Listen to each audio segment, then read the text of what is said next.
అందరికి వచ్చే డౌటే ఇప్పుడు పిల్లలు మామూలుగా పెళ్ళిళ్ళు అయిపోయి వాళ్ళు విడిగా ఎందుకు వెళ్ళిపోయారు, ఇంత చక్కటి అమ్మను వదిలేసి దూరంగా ఎందుకున్నారు పిల్లలని? అంటే ఇప్పుడు అనుకుంది కాదండి, అసలు నేను పిల్లలు చిన్నపిల్లలప్పుడే నేను డిసైడ్ అయ్యాను. సంసారం ఒక చదరంగం సినిమా చాలా ఇష్టమైన సినిమా నాకు. దాంట్లో సుహాసిని గారు చెప్తారు, రోజు ఇంట్లో ఉండి ఏదో ఒకటి అనుకునే కంటే కూడా వారానికి ఒకసారి అయినా కానీ కలుసుకుని హ్యాపీగా ఉందాం అందరూ అనేది. అది నా మైండ్లోకి ఎందుకో బాగా వెళ్ళింది. అలాగే కాకుండా శౌర్య కూడా చిన్నప్పటి నుంచి వాడు ఎందుకు అనేవాడో తెలియదు, వాడు 2nd క్లాస్ అట్లాగా, అమ్మ మ్యారేజ్ అయిన తర్వాత మాత్రం నేను కలిసి ఉన్నమ్మా, ఇద్దరు మంచోళ్ళు ఒకటే చోట ఉండకూడదు అంట. ఏరా నేను మంచిదాన్ని నీకు తెలిసేమో, నీకు వచ్చే వైఫ్ ఎలా మంచిదని నీవు ఎలా అనుకుంటావు అది అనేదాన్ని సరదాగా అందరూ అనేవాళ్ళు. ఇంకా అలా ఫస్ట్ నుంచి ఫిక్స్డే కాబట్టి మ్యారేజ్ అవ్వగానే సెపరేట్, అంతకు మించి వేరే ఏమీ లేదు, ఏముండదు. అఫ్కోర్స్ అది చాలా కామన్ గా జరుగుతున్నది, మంచిది కూడా. కానీ మీరంతా చక్కగా గలగలగలా అని ఉన్నారు. మామూలుగా ఎక్కువ మాట్లాడరు, కొంచెం సీరియస్ గా ఉండేవాళ్ళంటే కొంచెం విడిగా ఉండడానికి ఇష్టపడతారు అనుకోవచ్చు. కానీ అదే అందుకే డౌట్ వచ్చి అడిగాను. అంటే గలగల మాట్లాడే వాళ్ళతో ప్రాబ్లం అండి, అది కూడా కదా గవాలనా, అయితే నేను జాగ్రత్త పడాలన్నమాట.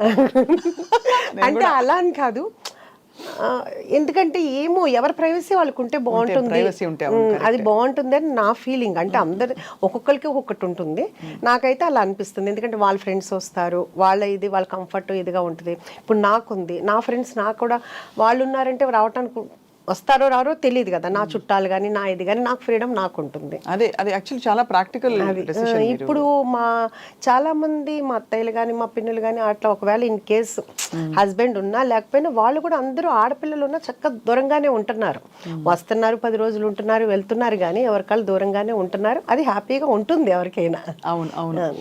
మీ కొత్త కోడలు గురించి చెప్పండి. కొత్త కోడలు అంటే బంగారం, ఇద్దరు కోడళ్ళు బంగారాలే. ఆ విషయంలో మాత్రం చాలా బాగుంటారు. ఒకళ్ళు మా అమ్మ అంటారు, ఒకళ్ళు మా అమ్మ అంటారు. అమ్మ ఒకళ్ళు మా అమ్మ ఒకళ్ళు.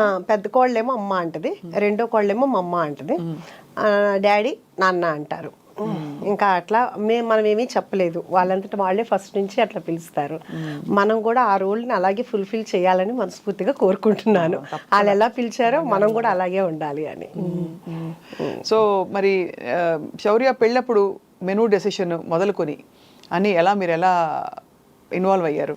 శౌర్య మ్యారేజ్ యాక్చువల్గాను బెంగళూరులో జరిగిందండి. మొత్తం ఆ టోటల్ క్రెడిట్ అంతా నా చిన్న కోడలికే ఇస్తానండి. తను చాలా చాలా క్యాపబుల్. ఇప్పుడు నన్ను అంటున్నారు కదా డైనమిక్, నేను ఈ ఏజ్ వచ్చిన తర్వాత నేను ఇలా ఉన్నానేమో, కానీ తన చిన్న ఏజ్లోనే చాలా ప్లానింగ్ ఉంటుంది. ఇప్పుడు కూడా తను బెంగళూరులో తన బిజినెస్ ఉంటుంది, ఇక్కడ శౌర్యాన్ని మేనేజ్ చేసుకోవటం కానీ ఇక్కడ పనులతో పని చేయించుకోవడం, ఏది నన్ను ఒక్కటి కూడా అడగదు. అంటే తను అంత క్యాపబుల్. ఏమన్నా అన్నాను అనుకో, ఏమన్నా కావాలా, ఎందుకమ్మా మీరు బిజీగా ఉంటారు, ఎందుకు నేను చూసుకుంటా కదా అని, అంత క్యాపబుల్. మొత్తం తన డిన్నర్ కానీ మొత్తం అంతా భోజనాలు కానీ అంతా తనే ప్లాన్ చేసుకుంది, డెకరేషన్ కానీ అదంతా చాలా చాలా అవును, కళ్యాణ వైభోగమే మరి. అంతే కదా. శౌర్య సక్సెస్ చూస్తే మీకు తల్లిగా చాలా ఆనందం వేస్తుందేమో కదా? అది ఎవరికైనా ఉండేదే కదండి. అంటే అందులో తెరపై ఇది అన్యూజువల్ ప్రొఫెషన్. మామూలుగా ఇంజనీర్లు అవుతారు, ఇంకా ఏదో లెక్చరర్లు అవుతారు, ప్రొఫెసర్లు అవుతారు, ఇవన్నీ ఓకే. కానీ తెర మీద కనిపించి అలా లక్షల మందిని కోట్ల మందిని మెప్పించడం అంటే మామూలు విషయం కాదు. అది ఓకే, అది బై గాడ్స్ గ్రేస్ తనకు వచ్చిందండి. కానీ స్టిల్ ఇప్పటికి కూడా నాకు అంత అది నా కొడుకు హీరో అయ్యాడు అనే హ్యాపీనెస్ నాకు అలా ఏముండదు. ఇప్పుడు నా పెద్ద కొడుకు ఎట్లాగా తను అక్కడ చేసాడు, నాకు దానికన్నా ఇంకా ఇలా ఉంటే ఇంకా బాగుంటుందేమో నా ఫీలింగ్ అండి. నాకు పెద్దగా సెలబ్రిటీ అని కానీ నా కొడుకు హీరో నాకు అలా అనిపించుకోవాలని కానీ ఆ ఫీల్ లేదు, ఇప్పుడు కూడా లేదు. సో నాకు అదేమి పెద్ద ప్లస్ పాయింట్ అయితే కాదు, అది మాత్రం ఓపెన్ అండి. ఇద్దరు అబ్బాయిలు ఎవరు ఎక్కువ అల్లరి చేసేవారు చిన్నప్పుడు? చిన్నప్పుడుకి ఇప్పటికి మా పెద్ద బాబాయేనండి. పెద్ద బాబు అల్లరా? శౌర్య చూడడానికి అల్లరిగా కనిపిస్తారు, మీ పెద్ద అమ్మాయిని చూడలేదు కాబట్టి మేము చెప్పలేకపోతున్నాం. అసలు శౌర్య చాలా డీసెంట్ అండ్ కామ్ అండి, చాలా. తన వలన ఎవరు ఇబ్బంది పడరు. ఇప్పుడు ఈ మాట విన్నప్పుడల్లా నేను ఇంటర్వ్యూలో కూడా చెప్తే ఏంటి నా గురించి ఇలా చెడ్డగా చెప్తున్నావు అని మా పెద్ద అబ్బాయి అడిగాడు. వాళ్ళ ఆవిడ చూసి చెప్పిందంట, నీ గురించి అమ్మ ఇలా చెప్పారు అని. ఉన్నదే కదరా చెప్పాను అన్న. ఇప్పుడు వాళ్ళ అమ్మాయి కూడా డిట్టో వాడిని ప్రింట్ ఉంది ఇప్పుడు, అంతే కోపం అంతే. శౌర్య అంటే మనవరాలు మనవరాలు. మీకు ఇంకా నాకు అసలు ఇందాకదే ఒక టప్ అని ఎలా అయిందనమాట, తల తిరిగింది, దిమ్మ తిరిగింది. ఇప్పుడు మనవరాలు అంటుంటే 1 year అయిపోయిందండి పాపకి, మొన్నే నవంబర్లో. సో మీరు నాయనమ్మ అయ్యారు, బట్ అమేజింగ్ అండి నిజంగా. అసలు అంటే the kind of passion you have to pursue and to do so many things. అది కదా, ఇది ఒక్కటే ఏంటంటే ఇంతలో ఏంటంటే దాన్ని మిస్ అవుతున్నాం, ఇంకా అంతకు మించి వేరే ఏం కాదు. ఇది చాలా ఎంజాయ్ చేస్తున్నాను. దాని దగ్గరికి వెళ్ళటం కానీ అలా కానీ లేకుండా ఉంది. ఓన్లీ మనం ఏంటంటే వీడియో కాల్లో చూసుకోవటం, ఇది చూస్తున్నాం. మొన్న వచ్చి ఒక 1.5 month ఉన్నారు, ఇంకంతేదాన్ని అదొక్కటే మిస్సింగ్ అయితే. ఇప్పుడైతే చాలా హ్యాపీగా ఉన్నాను అనమాట. మీరు వెళ్తూ ఉంటారు అమెరికాకి? ఇది వెళ్ళటానికి కుదరట్లేదు కదండి, ఇప్పుడు ఇది పెట్టుకున్నాను కదా, అందుకనే వెళ్ళటానికి. అవును కదా, మీరైతే మీరు మీ ఇష్టమైన పనితో మీరు సంఖ్యలు వేసేసుకున్నారు చాలా. అదే కదా, లేకపోతే అక్కడ బ్రాంచ్ పట్టడానికి వెళ్ళాలి కదా మరి. అంటే అక్కడ కూడా ఉందండి, ఇప్పుడు కాదు, ఆఫ్టర్ 1 year 2 years తర్వాత మాత్రం ప్లానింగ్. తప్పకుండా అక్కడ అయితే ఆల్రెడీ కనిపిస్తుంది, ఎందుకంటే అక్కడ తెలుగు వాళ్ళు, మన ఇండియన్ ఫుడ్ ఇష్టపడే వాళ్ళు, తెలుగు భోజనాలు. ఇంతకీ మనకి యుఎస్ నుంచి డైలీ ఒక 20-25 మెంబర్స్ వస్తారండి. ఓహో, ఎలాగా? వాళ్ళు చూస్తారు కదా, వాళ్ళు ఇన్స్టాలో కానీ అన్నీ చూస్తారు కదా, వాళ్ళు టికెట్ కొనుక్కోగానే ఫస్ట్ ఒకటి పెట్టుకుంటారంటే ఎక్కడెక్కడికి వెళ్ళాలని తెలుసుకుందే కదా. బొటిక్స్కి వెళ్ళాలి, లేకపోతే గోల్డ్ షాప్కి వెళ్ళాలి, పలానా రెస్టారెంట్కి వెళ్ళాలి, చుట్టాల ఇంటికి వెళ్ళాలి అని. దాంట్లో మన లిస్ట్ కూడా ఉంటుంది. సో కొంతమంది ఏంటంటే డైరెక్ట్ అంటే మన ఆంధ్ర వెళ్ళాలంటే ఫస్ట్ ఇటు వచ్చి ఆంధ్ర వెళ్తారు, లేకపోతే ఇక్కడ హైదరాబాద్లో ఉన్న వాళ్ళు గెట్ టుగెదర్ అని ఇలా పెట్టుకుంటారు. చాలా అసలు రోజు 20 డిఫరెంట్ డల్లాస్ అంటారు, ఆస్టిన్ అంటారు, నార్త్ కొరియా అంటారు, శాన్ ఫ్రాన్సిస్కో, ఒకటి కాదండి, ఆస్ట్రేలియా, దుబాయ్, అసలు ఇక్కడ కాదు అక్కడ. ఎవరి కాళ్ళు ఏంటంటే మా దగ్గర పెట్టండి అంటారు. వాళ్ళ అభిమానం అనమాట, ఎవరి కాళ్ళు మా దగ్గర పెట్టండి అంటున్నారు. డల్లాస్ అయితే కనుక బాగా ఎక్కువగా వస్తుంటారండి, తెలుగువారు ఎక్కువ ఉన్నారు కాబట్టి అక్కడ. ఇప్పుడు ఈ రెస్టారెంట్ డిజైన్ చేసినప్పుడు ఎలాంటి వంటకాలు పెట్టాలి, ఏం చేయాలి అని రీసెర్చ్ చేశారా మీరు, లేకపోతే మీ అంతటా మీరే ఒక గట్ ఫీలింగ్తో పెట్టేశారా? అసలు అదే ఆలోచన అట్లా ఏమీ లేదండి. కాకపోతే ఎప్పుడు మేము ఇంట్లో భోజనం చేసేటప్పుడు అందరూ శౌర్య ఫ్రెండ్స్, పెద్దబాబు మా హస్బెండ్ ఫ్రెండ్ అందరూ కూర్చునేటప్పుడు ఎప్పుడు కూడా మామూలుగా అబ్బా ఈ ఫుడ్ కనుక బయట ఉంటేనా సూపర్ ఉంటుంది అని ప్రతి ఒక్కళ్ళు అనేవాళ్ళు, కానీ పెడతానంటే వద్దనేవాళ్ళు. అలా ఫస్ట్ నుంచి ఇంట్లో నేను వండుకునే వంటలే ఇప్పుడు మన రెస్టారెంట్లో ఉన్నాయి. ఫస్ట్ థాలీ పెట్టానండి, అంటే సౌత్ ఇండియన్ ఉంటుంది, చైనీసు, నార్త్ ఇండియను, తండూరి కాకుండా నేను కుక్కర్ పలావ్ అనేది ఒక 5 కుక్కర్లు కొన్నానండి.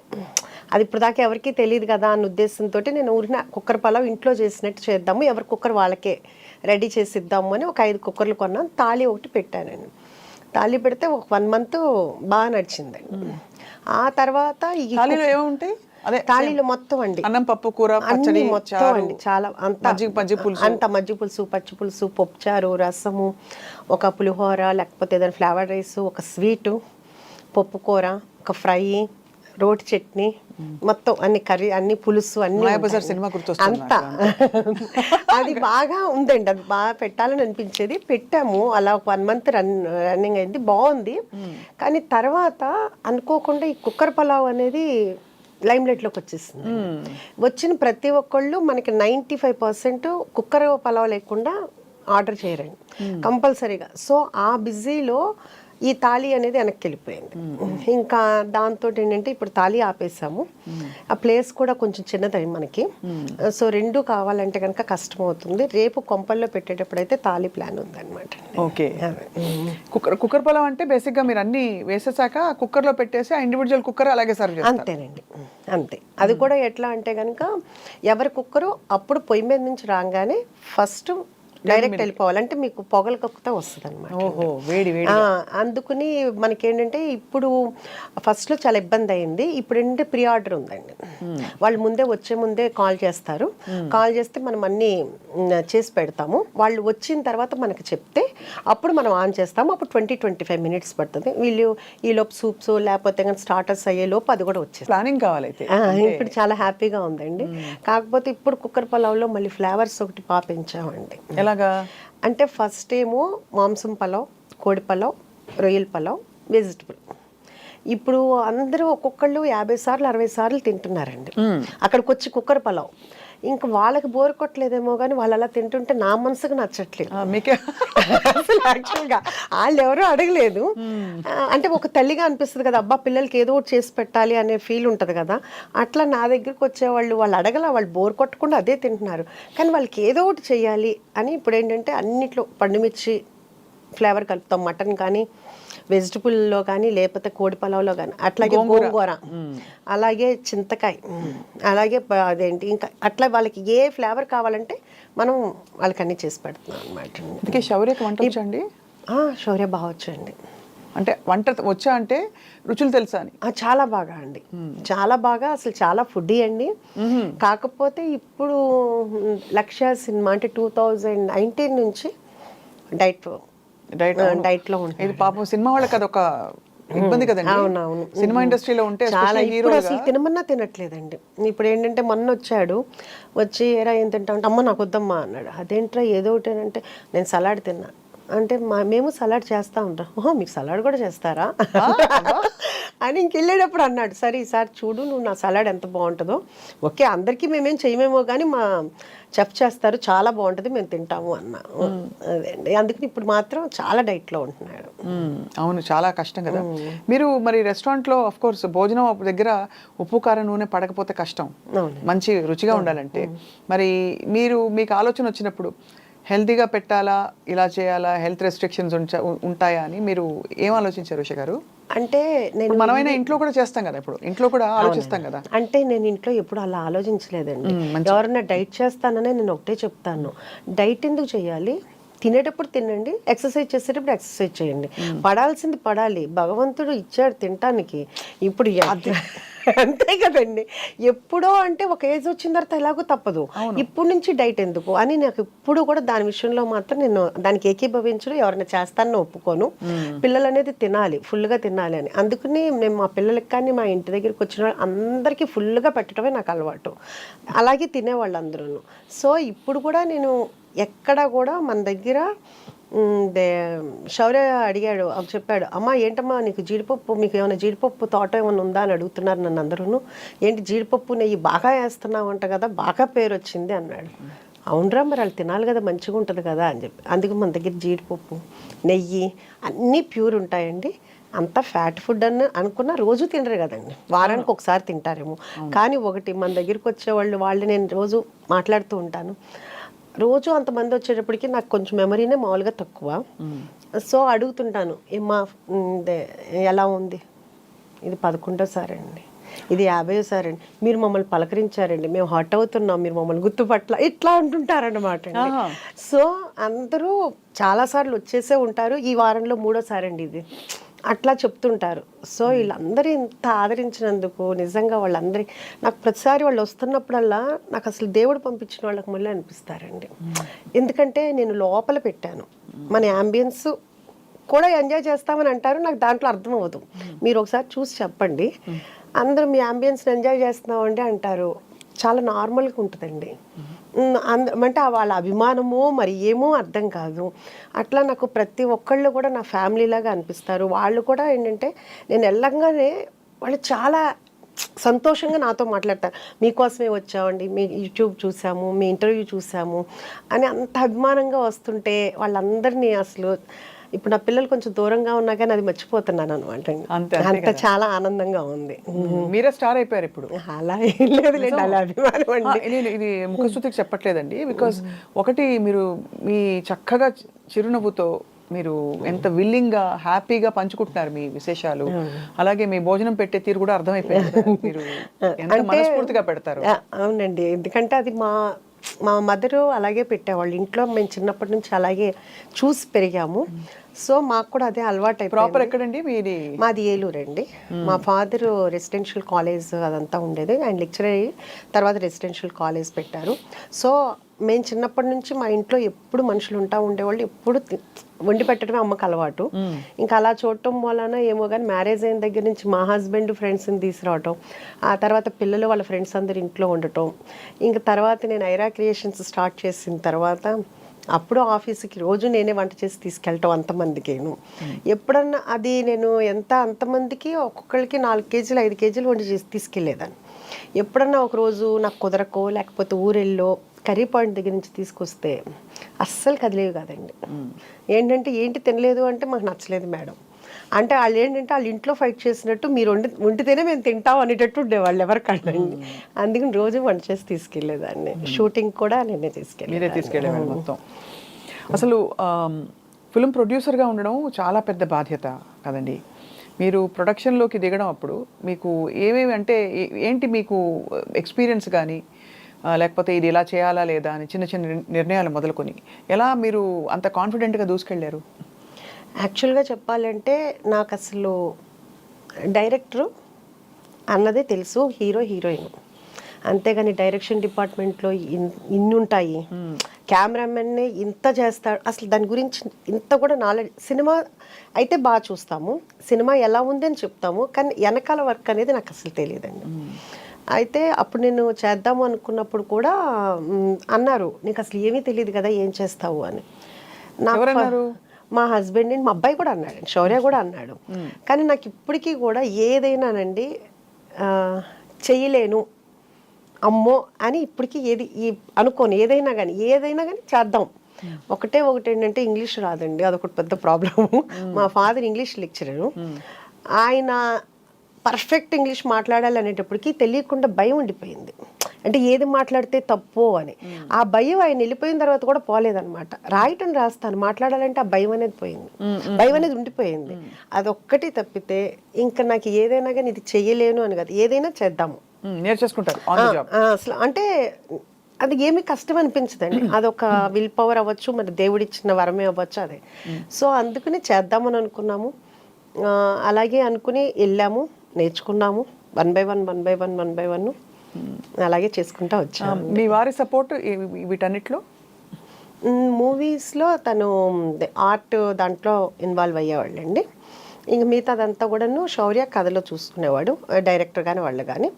ఇంక మిగతా ప్లానింగ్ అంతా కానీ మొత్తం అంతా నేను చూసుకునేవాడు, అకౌంట్స్ కానీ ఏదైనా కానీ మొత్తం చూసుకునేవాడు. సో అయితే మీరు మొత్తం వెల్ రౌండెడ్, మోస్ట్ ఏం చెప్పాలి, కంప్లీట్ సంపూర్ణమైన మహిళ. అలా ఏమీ లేదండి, ఇంకా చాలా నేర్చుకోవాలి, ఇంకా చాలా చేయాలి. నేర్చుకోవాలి కంటే కూడా మీకు అంబిషన్స్ ఉన్నాయి కాబట్టి చాలా మంది ఆ అంబిషన్స్ ని ఇందాక చెప్పినట్టు పక్కకు పడేస్తారు. సో మీరు విమెన్కి ఏం చెప్తారు ఉష గారు? అంటే నేను అదే అందరికీ అంటే ఉమెన్కి చెప్పే అంతటి దాన్ని నేను కాదు, కానీ ఎవరికి ఇష్టమైన దాంట్లో అంటే ఇప్పుడు నేను ఇలా చేస్తున్నాను కాబట్టి మీరు చేయాలని నేను చెప్పను. వాళ్ళకి ఫ్రెండ్స్తో తిరగాలనుకుంటే ఫ్రెండ్స్తో వెళ్ళొచ్చు. అంటే ఇప్పుడు దాకా పిల్లలే ప్రపంచం అన్నట్లుగానే బతుకుతారండి అందరూ కూడా, ఎవరైనా అందరూ అంతే. ఇంకేంటంటే మనకి ఇంకో లైఫ్ ఉండదు. తర్వాత పిల్లలు వెళ్ళిపోయిన తర్వాత అసలు ఒక్కసారిగా అసలు ఏంటంటే ఖాళీ అయిపోతుంది. అసలు పిల్లల నుంచి ఎలా డిటాచ్ అవ్వాలి చెప్పండి, అది చాలా పెద్ద పాఠం అవుతుంది చూసే వాళ్ళకి. అది కరెక్టే. డిటాచ్మెంట్ అంటే అదేదో వదిలేసుకోవడం కాదండి, కానీ మనం సమాధాన పడ్డాం. పిల్లలు పెద్దవాళ్ళే రెక్కలు వచ్చి వెళ్ళారు, ఇంకా మనం వాళ్ళని పట్టుకుని పెక్కకూడదు ఎక్కువ అని తెలుసుకోవడం. అంటే నేను కూడా మీరు అడిగినట్టు ఏంటంటే నేను కూడా చాలా చూస్తుంటా. అంటే మనకు తెలిసిందే మనం అనుకోదు, ఒక వయసు వచ్చిన తర్వాత పిల్లలకి పెళ్ళిళ్ళు అయిన తర్వాత మనం ఎలా ఉండాలి, ఇప్పుడు అన్నీ వస్తున్నాయి కదా యూట్యూబ్లో, అవి చూసి నేను చాలా వరకు అనమాట ఏమీ మాట్లాడకూడదు, ఎవరికి ఏమి అడ్వైస్ చేయకూడదు, వాళ్ళు ఏం చెప్పినా మనం ఓకే చెప్పాలి. ఎందుకంటే వాళ్ళు మాకంటే క్లారిటీగా ఉన్నారు, మెచ్యూరిటీగా ఉన్నారు, వాళ్ళకి మనం చెప్పేంత టోళ్ళం కూడా కాదు. సో మనము వాళ్ళు ఏం చేసినా ఓకే బాగుంది అని ఒక్క మంచి మాట మాట్లాడి, ఒకటి మనం ఇది వద్దు అని చెప్పినది మాత్రం వాళ్ళు మానరండి, అంటే మా పిల్లలని కదా ఎవరైనా. సో అందుకని వాళ్ళు ఎవరేం చెప్పినా కానీ బాగుంది, మీకు తెలుసు కదా అన్నీ మీరు చేసుకోండి అని మనం చెప్పితే మన గౌరవం నిలబడుతుంది, వాళ్ళకే హ్యాపీగా ఉంటుంది అని నేను అనుకుంటున్నానండి. అది నా ఫీలింగ్, అది అదే నేను పాటిస్తున్నాను ఇప్పుడు. అంటే బట్ పిల్లలు వచ్చి అడుగుతారా, ఇప్పుడు శౌర్య వచ్చి ఎప్పుడైనా కొంచెం అప్స్ అండ్ డౌన్స్ ఉండి తన సినిమా నెక్స్ట్ ఏంటి అనే గ్యాప్లు వచ్చినప్పుడు శౌర్య మిమ్మల్ని సంప్రదిస్తారా? శౌర్య ఇప్పుడని కాదండి, ఎప్పుడు కూడా తన మనసులో మాట అసలు చెప్పడండి, ఎవరికి చెప్పడండి.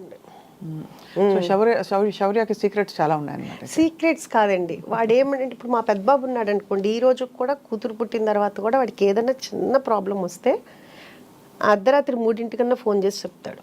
అప్పుడు కూడా ఏంటమ్మా పడుకున్నావా అంటాడు, 3 పడుకోక ఏం చేస్తారా అంట, ఏంటి నాకు ఈ ప్రాబ్లం వచ్చింది అంటాడు. శౌర్య అదే తిడతాడు, ఏంటో ఇంక ఏజ్ వచ్చిన తర్వాత కూడా నువ్వు సాల్వ్ చేసుకోవాలి నీ ప్రాబ్లమ్ని, అమ్మకి చెప్తావేంటని. ఇప్పుడు కాదండి, ఒక 5-6 years నుంచి చెప్తూనే ఉన్నాడు. సో శౌర్య ఇప్పుడు కాదండి, చిన్నప్పటి నుంచి కూడా అసలు చెప్పడు, కానీ నాకు మా పెద్దబాబులాగా ఉంటే ఇష్టం, శౌర్యలాగా ఉంటే ఇష్టం ఉండదు. ఎందుకంటే మదర్కి అనేది ఏదైనా ఏ టైంలో ఉన్నా మనకి ఓపిక ఉన్నంత కాలం వాళ్ళకి ఏ ప్రాబ్లం వచ్చినా మనం సాల్వ్ చేయగలిగేంత, పోనీ ఏదైనా ఒక మాట అన్నా చెప్పగలుగుతాం. వాళ్ళు హ్యాపీగా ఉన్నంత కాలం మనకు చెప్పక్కర్లేదండి. వాళ్ళకి ఏదైనా ప్రాబ్లం వచ్చినప్పుడు మనకు చెప్తే మనకున్న అనుభవంతో కానీ మనకి ఏదన్నా కుదురుతుందో చేయగలుగుతాం కాబట్టి మనకు అదొక హ్యాపీనెస్ ఉంటుంది. వాడి మనసులో ఏం జరుగుద్దో ఏంటో చిన్నప్పటి నుంచి ఇప్పుడు వరకు ఎప్పుడు ఏమి చెప్పడండి. అది అందుకని నాకు పెద్ద బాబే నచ్చుతాడు శౌర్య కింద. మీరు పెట్టండి శౌర్య నచ్చలేదు అని చెప్తారు, పెడితే అయిపోయింది అంతే కదా. కానీ అమేజింగ్ థింగ్ ఏంటంటే మీరు ఎంత గలగలా అని మాట్లాడుతూ మీ ఇమోషన్స్తో టచ్లో ఉంటూ చాలా ప్రాక్టికల్గా ఉంటున్నారు ఉష గారు. చాలా మందికి అది సాధ్యం కాదు, ఎందుకంటే పిల్లలు వెళ్ళిపోయాక డిప్రెస్ అయిపోతారు బాగా. అండ్ మీరు అన్నది డిప్రెషన్ ఇస్ రియల్ అండి, చాలా చాలా. పిల్లల్ని అందులో మీకు అందులో చాలా చిన్న వయసులో పిల్లలు పుట్టేసి ఉంటారు. అవునండి. అందుకనే మీరు ఇంత అంటే యూర్ ఏబుల్ టు ఇంత ఎనర్జీతో మీరు ఇంకా కొనసాగుతున్నారు పిల్లలు పెద్దవాళ్ళు అయ్యాక కూడా. అంటే యాక్చువల్గా ఏంటంటే చిన్న ఏజ్లో పెళ్ళయింది, ప్లస్ పిల్లలిద్దరూ కూడా స్కూల్కి వెళ్ళేవాళ్ళు కాదండి. వాళ్ళకి కొంచెం హెల్త్ ప్రాబ్లం ఉండేది, ఆస్మా ఉండేది ఇద్దరికి ఉండేది. సో అందుకనే నేను ఎప్పుడు స్కూల్కి పెద్దగా పంపించేదాన్ని కాదు, ఇయర్ ఫీజు కట్టేసేదాన్ని, ఇంట్లోనే ఉండి చదివించేదాన్ని. సో నాకు రోజు ఇంట్లో ఉండటమే అలవాటండి. అసలు వాళ్ళు లేకుండా నేను ఏ రోజు కూడా లేను.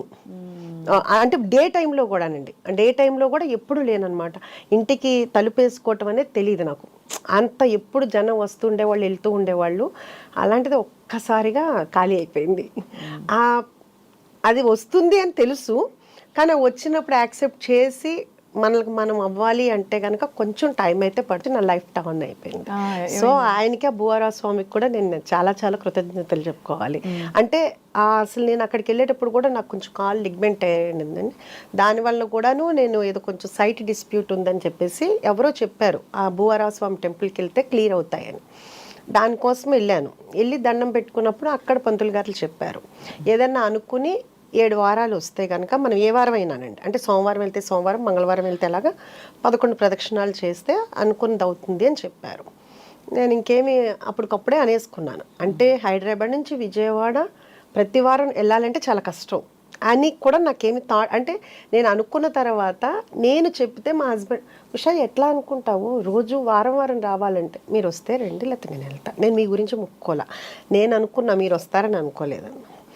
అప్పుడు నేను వెళ్ళినప్పుడు అసలు నడవలేని పరిస్థితి అండి నిజంగా.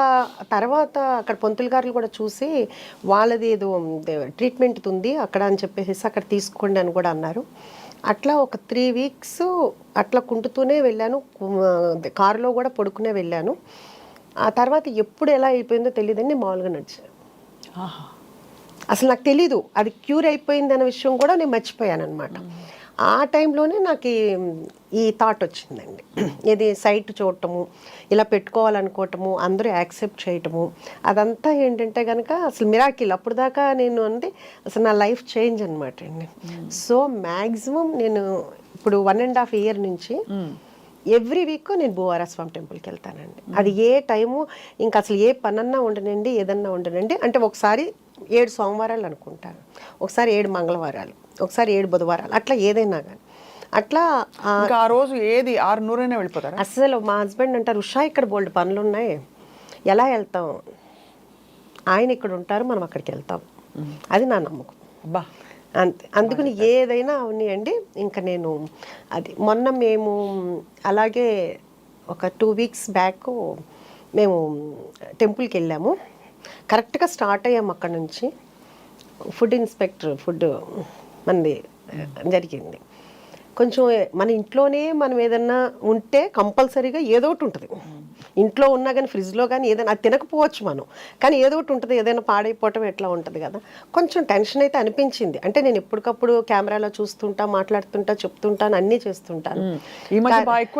అవునండి, అవును, అది చెప్తూనే ఉంటాను, అన్నీ చేస్తూనే ఉంటాను, అరుస్తుంటాను. అంటే ఇప్పుడు ఇలాంటి గలగలా అన్నారు కదా, నాలో ఇంకో రూపం ఉంది, ఉంటుందండి. ఇంకా అరుస్తుంటా అన్నీ అవుతుంటే తర్వాత ఇమ్మన్నాను, ఫోన్ ఇమ్మన్నాను. మా మేనేజర్ అయితే ఆవిడ ఒకటే అన్నారు, మీరేం టెన్షన్ పడొద్దండి, మీరు మామూలుగానే, ఎందుకంటే నేను ఇంత కూల్గా ఉన్నాను, నేను చాలా సీరియస్గా ఉంటాను, ఇక్కడ ఏమీ లేదు, చిన్నవి ఉన్నాయి. అది కూడా చిన్నవి అంటే ఇప్పుడు మనం యాక్చువల్గా ఏంటంటే ఏది తెచ్చుకున్నా మార్నింగ్ తెస్తామండి, ఈవినింగ్ తెస్తాను. నాన్ వెజ్ కానీ వెజిటబుల్స్ అయితే రోజుకి ఒకసారి తెప్పిస్తాను. నాన్ వెజ్ అయితే మార్నింగ్, ఆఫ్టర్నూను, ఈవినింగ్ కూడా తెప్పిస్తా. సో నేను దాని మీద డేట్ వేయను, ఎందుకంటే అది అయిపోతుంది కదా, అందుకుని వేయలేదు. అందుకని ఆవిడ ఏం చెప్పారంటే కంపల్సరీగా డేట్ వేయాలని చెప్పారు. అదొకటే మనం ఫాలో అవుతున్నాం అండి. ఇంకా అంతకు మించి బై గాడ్స్ గ్రేస్ అంతా మంచిగా చక్కగా జరిగింది. సో అది దేవుడి దయ. మా వాళ్ళు కూడా చెప్పారంట, వాళ్ళు కూడా ముందు ఏదన్నా ఉంటే కనుక మా మేడం చంపేస్తారు మమ్మల్ని, అందుకని మేము చాలా జాగ్రత్తగా ఉంటామని వాళ్ళు కూడా చెప్పారంటండి. సో ఇప్పుడు రోజు వెళ్ళి అక్కడే ఉంటారా మీరు? రోజు రెస్టారెంట్కి వెళ్ళిపోయి రోజు అంటే టైం బట్టండి. ఒకసారి అంటే ఇంటి దగ్గర నుంచి స్టార్ట్ అయిపోతుంది, ఫోన్ కాల్స్ అన్ని 6 o'clock. మెనూ ఒకటే ఉంటుంది కదా, మారుతుందా? మెనూ అంటే కొన్ని స్పెషల్ ఐటమ్స్ ఉంటాయండి. మెనూ కార్డ్ ఉంటుందండి, డైలీ స్పెషల్ ఐటమ్స్ ఉంటాయి. సంక్రాంతికి మరి? సంక్రాంతికి మన అంతా ఇక్కడంతా ఖాళీ అయిపోయి ఆంధ్ర వెళ్ళిపోతారు కదా, సో మిగతా పండగలు అప్పుడైతే స్పెషల్స్ ఉంటాయి. ఈ సంక్రాంతికి నేను ఇంకా ఏం ప్లాన్ చేయలేదు, ఎందుకంటే లాస్ట్ సంక్రాంతికి అయితే క్లోజ్ చేశానండి, భోగి ఉంది. కాకపోతే అప్పుడు కూడా మనకి చాలా ఫోన్ కాల్స్, చాలా మంది వచ్చి వెళ్ళిపోయారంట.